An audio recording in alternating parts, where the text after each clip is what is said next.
कमरला चाका के कहे मारो हठी जहान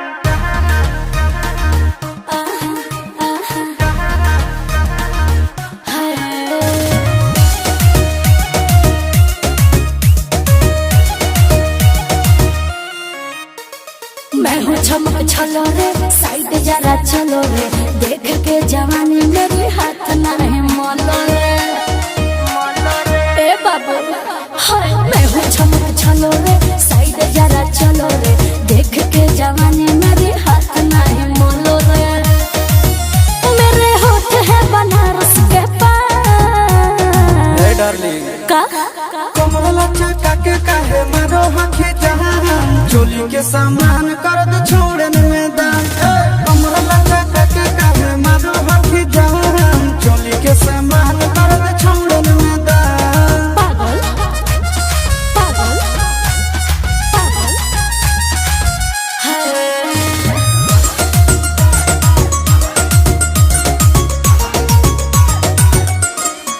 सुनो सजना रे ला दो कंगना रे मैं दिखा दूंगी लुटा दूंगी चीज अपना रे क्या कंगना खिले ले पूरा पटना गे आज लहंगा में घोटे दे घटना गे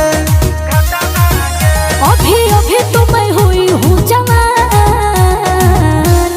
अच्छा जी कमरला चाका के कहे मारो हठी जहान चोली के सामान कर दे छोड़न में दान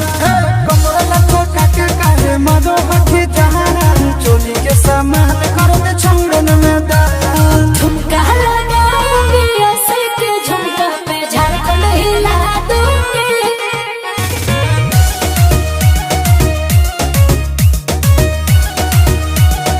सुनो रंगा बाज राजा बजाओ बाजा मैं नाचूंगी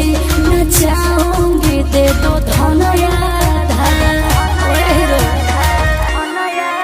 धनु सब तोरे हो हमर रानी गे लिख दे हमर नाम जवानी